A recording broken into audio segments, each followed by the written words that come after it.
On RPM tonight, the Stena Sea-Link Ulster Rally, where the Irish Tarmac and British Open Championships combine.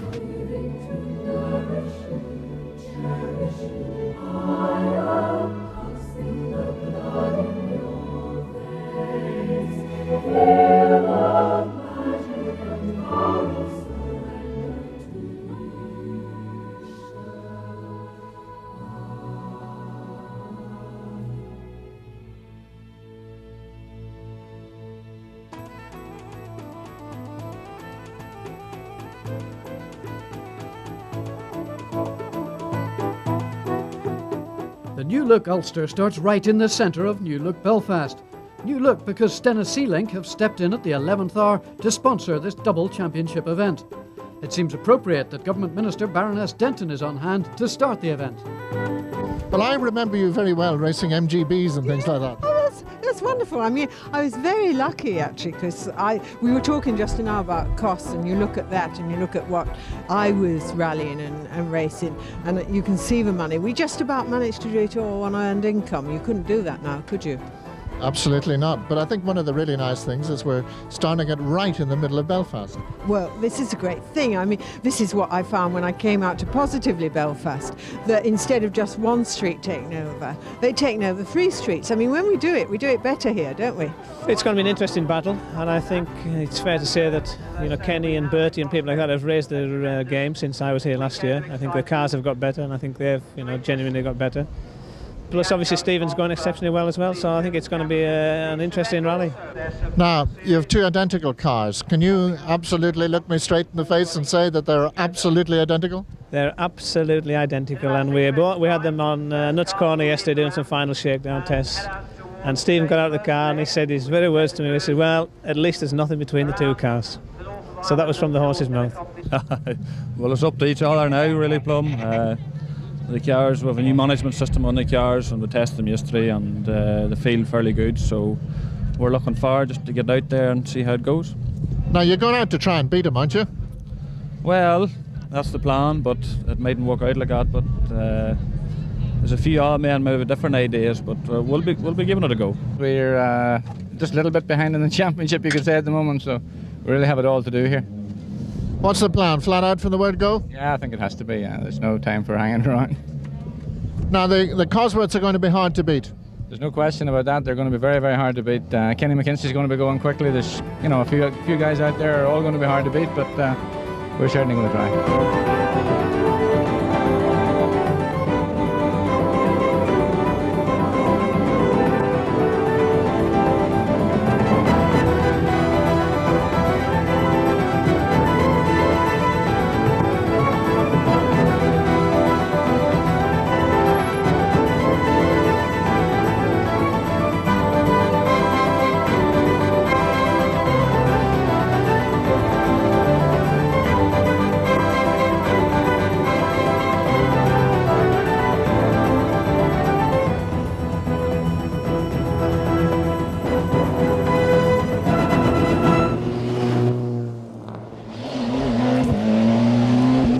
There are 3 stages before the first major service, and Malcolm Wilson is out to illustrate the difference between World Championship and international rallying standards.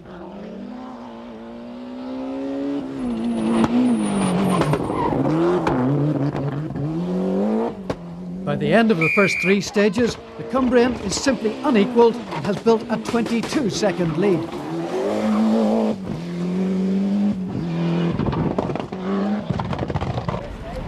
Kenny McKinstry lies second in the Dunlop Championship, but he trails Stephen Finlay by 20 points. A good result in Ulster is going to be vital.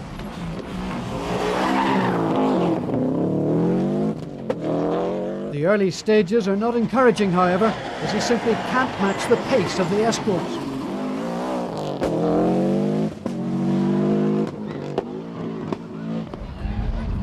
The intriguing situation is that Stephen Finlay, who leads both the Irish and British championships, must try to beat the very person who's given him the opportunity, his teammate and mentor, Malcolm Wilson.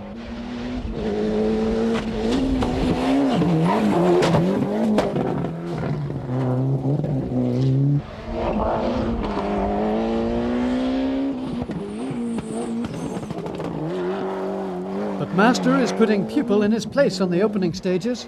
Mind you, Stephen is only 2 seconds slower on stage 3.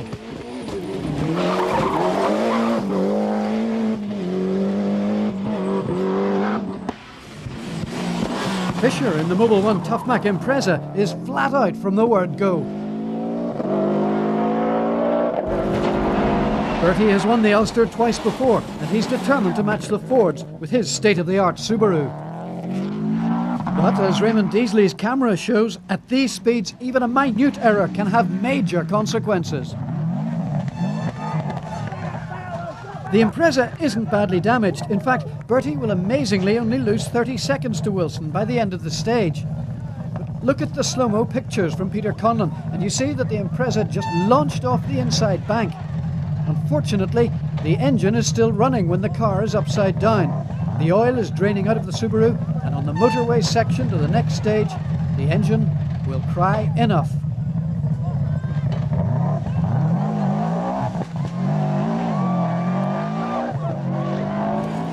David Greer is also in trouble. The mysterious misfire that Davy experienced in Lurgan Park is back again.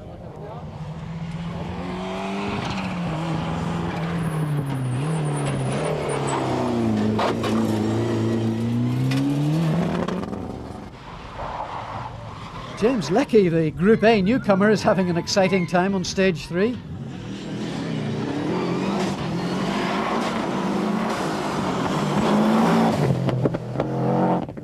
Raymond Deasley's camera catches this overshoot from a different angle.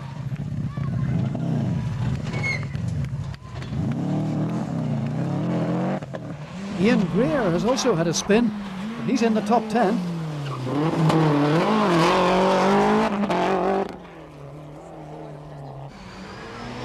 Nigel Worswick looks quick, and he's obviously using all of the road. In fact, the Blackburn driver has used a little more of the black stuff than he intended.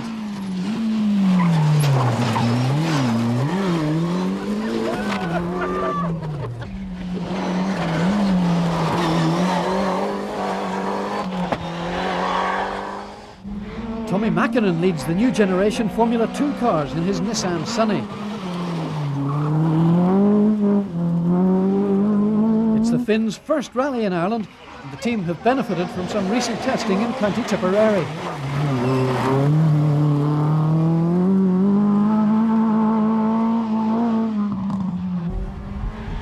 Finnish champion Sebastian Lindholm returns to Ireland, but this time in the Formula 2 Volkswagen.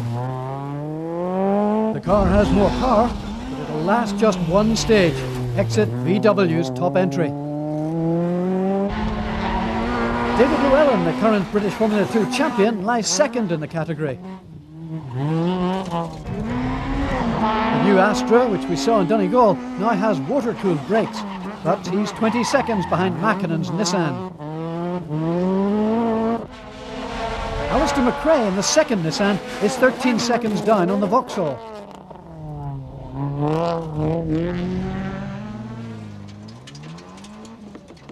Now for the Group N or showroom cars, and we hitch a lift with Brendan Creeley in the Toyota Castrol Celica.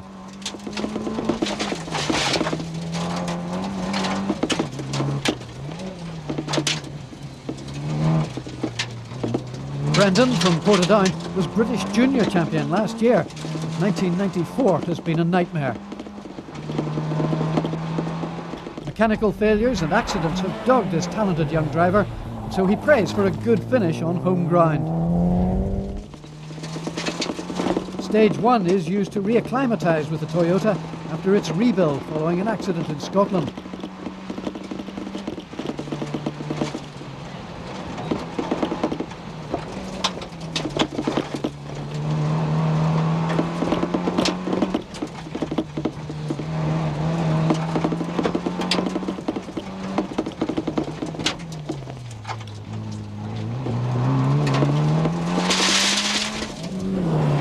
Johnny Milner in the Shell Scholarship Escort Cosworth leads Group N by 7 seconds, and he's a very impressive 4th overall after just 3 stages.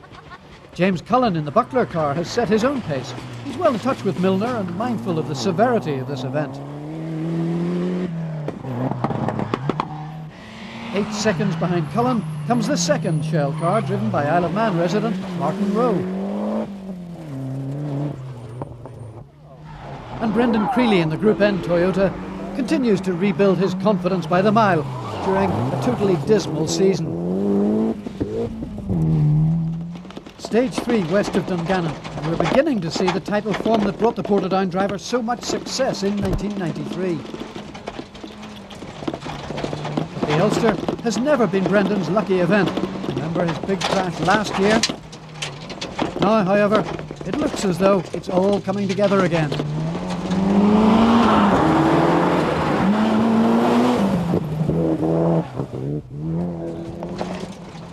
But the 1994 jinx is about to strike again.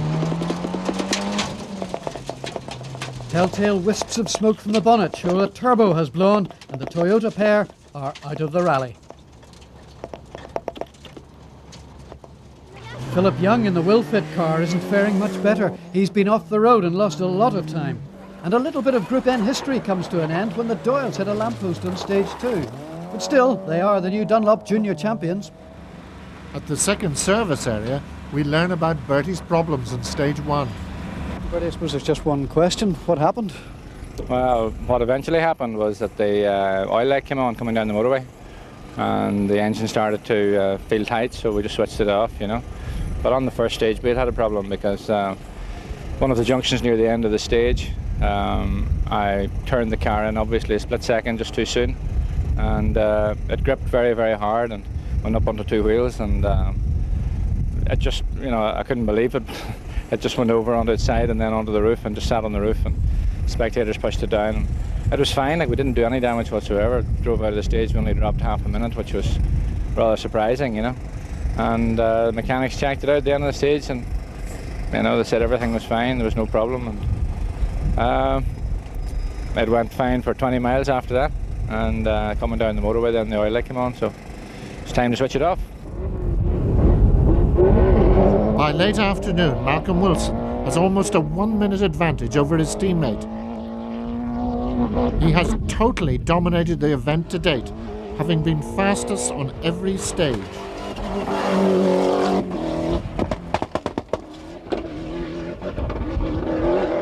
It's a World Championship level versus international level, and it shows. But you have to remember that Malcolm is a professional driver employed by Ford to develop the Escort, so Stephen, seen here, should not be disappointed. For this 26-year-old amateur to be only 52 seconds behind Wilson at this stage is an outstanding achievement. Kenny, no matter how hard he tries in the caliber Dunlop Subaru legacy, is just being outpaced by technology. The Escorts are at least 18 months ahead in development, and the Subaru, despite its amazing ability over bumps seen here, is becoming obsolete in international tarmac rallies. Tommi Mäkinen is one of the sensations of the event. The Finn, no relation to Timo incidentally, has moved up to 4th in his debut in Irish Rally. The Nissan, a newcomer to tarmac, has led the Formula 2 category from the start.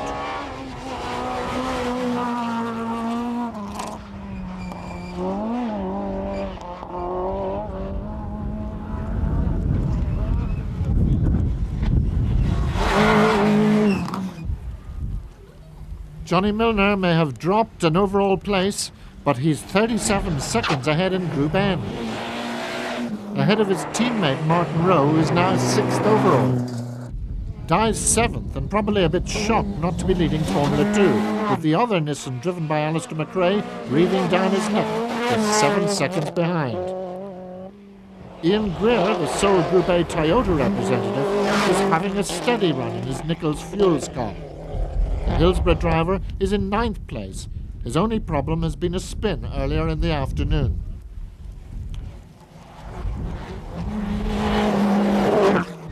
Nigel Warswick in the lightweight Sierra will sadly join the growing retirement list. As will David Greer. By Kickstand service, there will be no less than 14 casualties in the Stena Sea Link Ulster Rally. With just 5 of the 19 stages completed, less than 50 crews survive in this tough Ulster Rally. As the mechanics work furiously in Cookstown's Main Street, the drivers can have a brief rest before the final 3 Friday stages. Stages which include the classic Tullyconnell Crossroads.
By the end of the first day, the gap between the pilots is out to 1 minute 13 seconds.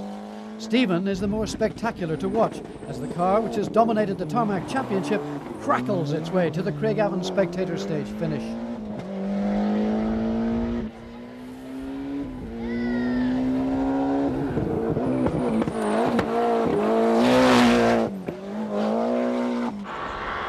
Kenny McKinstry is just half a minute behind his Irish rival. Transmission trouble earlier in the day hasn't helped his hopes. Milner's back up to 4th, believe it or not.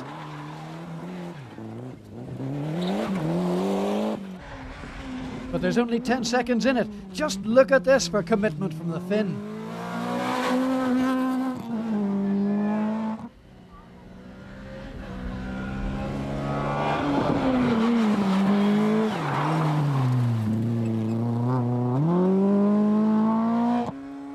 Llewellyn has had brake problems today. He only trails the Nissan by 43 seconds. And Martin Rowe's Escort is in equal 6th place with the Vauxhall.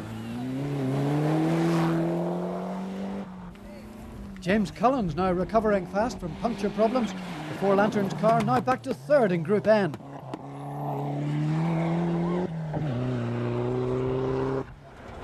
And here's the Norwegian ace, Bruno Arntzen. He's 9th overall. It's been a bad day for Derek McGarrity. At least he's still going and in the top 10.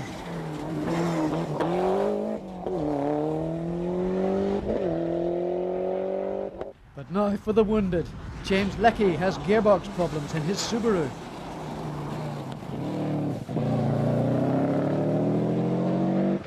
And Ian Greer will join the growing retirement list in Lurgan. But the Friday drama isn't over yet. That's David Senior under the bonnet as Alistair McRae shouts, "Pull harder." Their throttle linkage is broken. The arc lights are on for the final chance to rebuild tired motors before the notorious dawn stages. The truth is, there's very little rebuilding to be done at the Ford team. For Malcolm Wilson, it's been close to perfect. We've had no problems at all. The car's been absolutely superb. You know, everything's just worked well. The tyres have worked well. We've had the right choice everywhere, and it's been a perfect day for us up to press. Now, of course, you dipped your toe, well, more than dipped your toe in World Championship again this year, and I think we were seeing a bit of World Championship style driving there this afternoon. Well, thank you very much. I mean, yeah, obviously we're pleased with the pace. I mean, I have to say I was a little bit apprehensive as to regards to how quick Stephen would be, because I've watched him this year, obviously he's progressed throughout the year, and he was obviously very determined because it's his own event. But having said that, the car's just gone absolutely superb. Were you surprised at Malcolm's pace? Yeah, It's we got near him on stage 3. We were 2 seconds off him, but the next stage he just turned around, took 16 off us. So well, you were noticeably quicker than you had been on stage 3. Were you really trying for it on that stage? Yeah, it's right just beside me at home, and I just thought I'd have a real good go on it, you know. But he turned around the next one and just demoralised me again. Kenny, it's an absolutely blistering pace out there. Certainly is. Problem is we don't seem to have the answer to those escorts. Trying as hard as we can, like, and we're not making any impression on them. James, not a great day. No, Ulster doesn't seem to be too kind to me for some reason or other, but we're still much better off than we were this time last year, like, you know. So what were the woes today? We had a puncture on stage 5 and we had to drive 10 miles on it, and that really knocked us out of the battle, really. Up onto that, like, everything was fine. We were going along nice and steady, keeping it all together. But the story at the top of Group N has been the battle between the Shell twins, both of whom have been right in the groove. It's very tight. As everybody knows, Group N is standard showroom class, and transmission and everything else takes a hell of a pounding. So I think we're both now, even this early in the rally, trying to save the gearboxes and transmissions. James Cullen's had a problem. He had a puncture early on I think stage 4 or 5, and dropped a couple of minutes. So we're quite out in the open at the moment. Teammates really aren't supposed to be fighting with each other, are they, Martin? Well, we're not fighting. We wind each other up a lot, but I mean, yeah, that's the fun is, isn't it? Are there any team orders at all at this stage? None at all, no. For James Leckie and his Subaru, however, it's now a desperate struggle to stay in the rally. Well, basically what happened during the service area there, during the half hour we had, we changed the gearbox from a broken one to a new one. Unfortunately, there's a difference in the model, and therefore the prop shafts aren't the same, so we're having to put the broken gearbox back in again, travel back to Belfast, arrange tonight to get another prop shaft and change it in the motorway somewhere tomorrow. But time is running out, as co-driver George Miller explains. We've 22 minutes before we're out of the rally, and we've got to go 24 miles during that. So if we don't get the box in shortly, we're not going to have much chance of making the finish. James, it's not looking good. No, we've about a minute left. We're going to be out of time. We've already absorbed all the maximum penalties we can. If we don't get back in the road, I'd say in the next, we're talking about seconds. And even when we do, when we get back to the multi-storey car park to keep it overnight, I've only got 4th gear and it's on the top floor. So it's going to be tough going. Try it sometime. Sadly, they don't make it.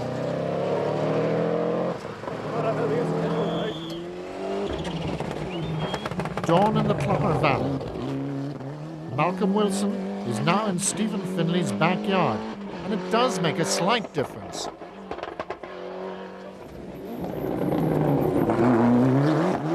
For the first time in the rally, Stephen tops the times. Look at the brake discs. They're on fire.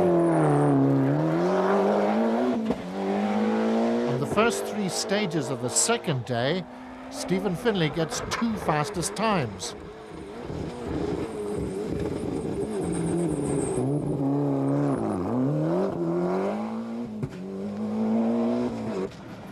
Kenny continues in 3rd place. But like many, he's having some trouble getting stopped for this notorious junction on stage 11.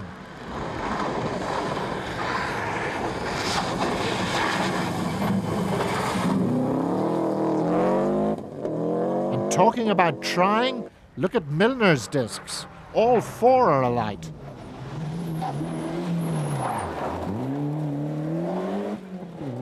But believe me, you ain't seen nothing yet.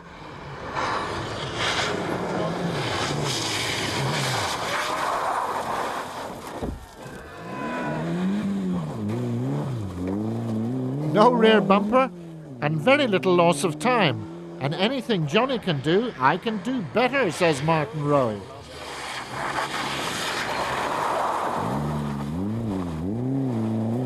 Faster, but not quite so spectacular. But seriously, just look how lucky Milner was.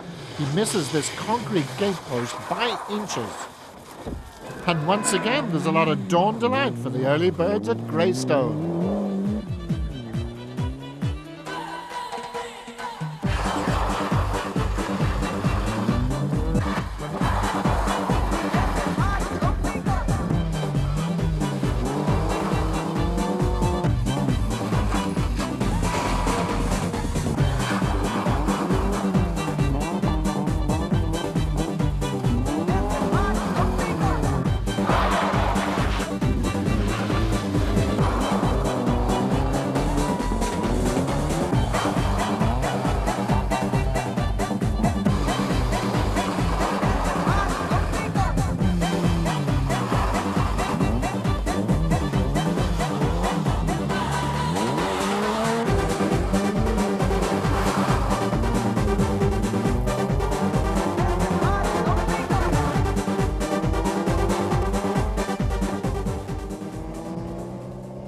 early morning madness in the Clogher Valley is over for another year, and it's into Aucknacloy for the second visit of the morning, yet it's still only 8:30.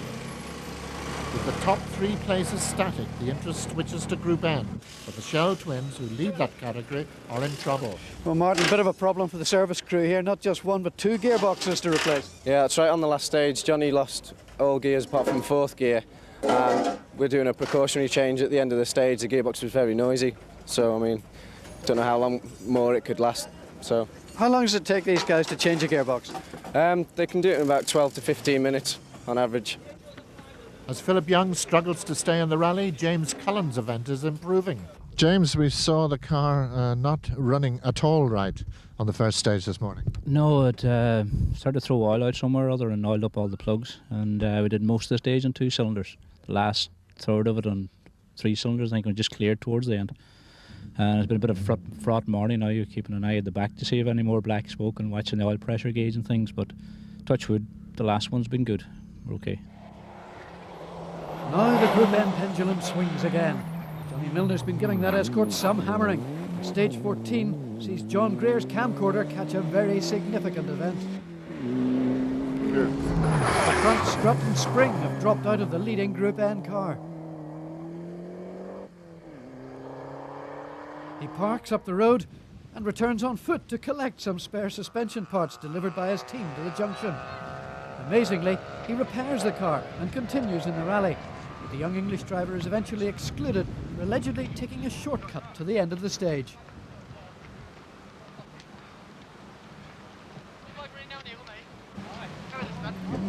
We're now in the home run, and Malcolm Wilson and Brian Thomas are sailing towards their second successive win on the Ulster Rally.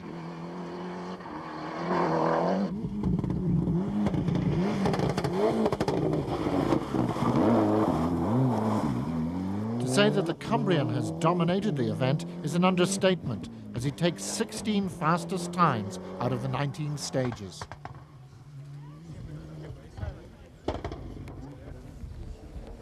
Stephen Finlay and Campbell Roy must resign themselves to second place.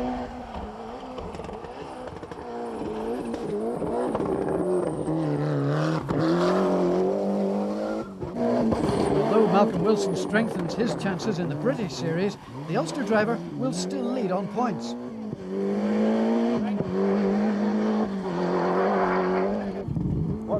And Stephen has also amassed an almost unbeatable tally in the Irish Championship.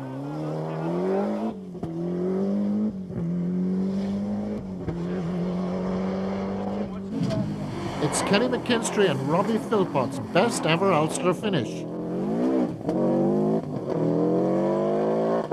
And third place on their notoriously unlucky home event is enough to keep them in with a mathematical chance of taking their second Dunlop Tarmac Rally title. Tommi Mäkinen is delighted with his first visit to Ireland. He's 4th overall. And it also gives Nissan their first major Formula 2 tarmac triumph.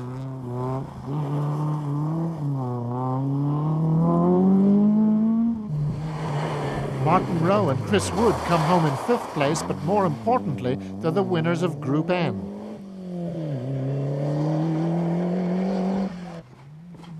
James Cullen and Ellen Morgan once again fight back from adversity to get the result they need for their hopes to retain their Irish Group N title.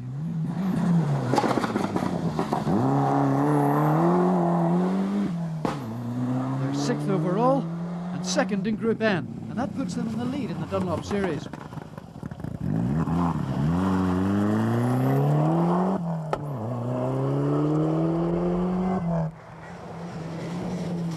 Derek McGarrity and Adrian Farrell have had a great drive on the second day, which brings the Belfast Privateer up to 7th place overall.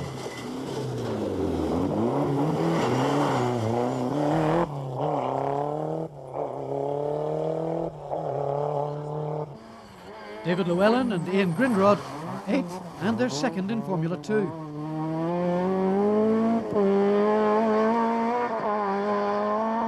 And Alistair McRae and David Senior are 9th and 3rd in the up-and-coming category. Bruno Arntzen and Geir Kirkholm complete the top 10 for Norway, despite this little moment.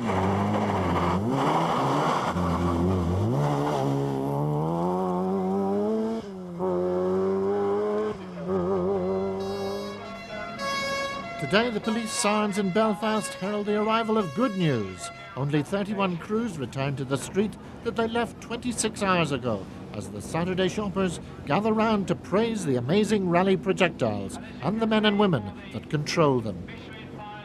Malcolm Wilson was simply on a higher plane to the rest, and his second Ulster victory puts him on course for his first British Championship.